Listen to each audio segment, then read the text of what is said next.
ఆడపిల్లలు ఉసురు పోసుకోకూడదు అంటారు పెద్దలు. మరి అలాంటిది చైతన్య, సమంత విడాకుల తర్వాత తప్పంతా సమంతదని, సమంత తెగించినటువంటి యాక్టింగ్ చేయడం, వద్దన్న పని చెప్పడం, డైరెక్టర్లతోనూ అలాగే మిగతా వాళ్ళతోనూ ఉండే విచ్చలవిడితనమే అక్కినేని ఫ్యామిలీకి అస్సలు కొరకరాని కొయ్యగా మారిందని చెప్పారు.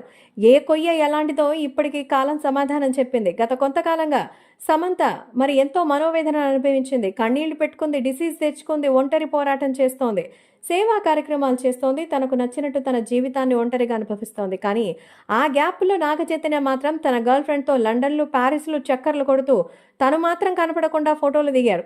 మరి ఎంతమంది నెటిజన్లు ఎన్ని చేసినా మా వాడు మంచోడు అన్నట్టుగా నాగ చైతన్య తరపు వాళ్ళందరూ కూడా తీసుకొని వచ్చారు కొన్ని ప్రూఫ్లు. అయితే ఇప్పుడంతా ప్రూఫ్లు ఏమైంది?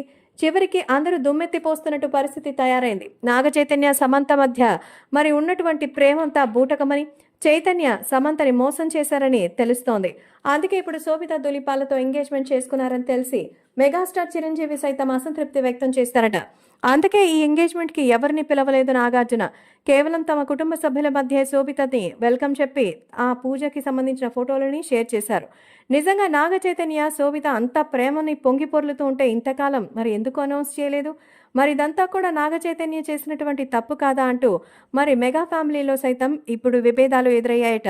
అందుకే నాగార్జున సైతం ఈ విషయం మెగాస్టార్ చిరంజీవి గారికి తెలియచేయనట్టుగా తెలుస్తోంది. కాబట్టి సోషల్ మీడియాలో సైతం నాగ చైతన్య, శోభిత ఎంగేజ్మెంట్పై పలు రకాలుగా అయితే వార్తలు వినిపిస్తోంది.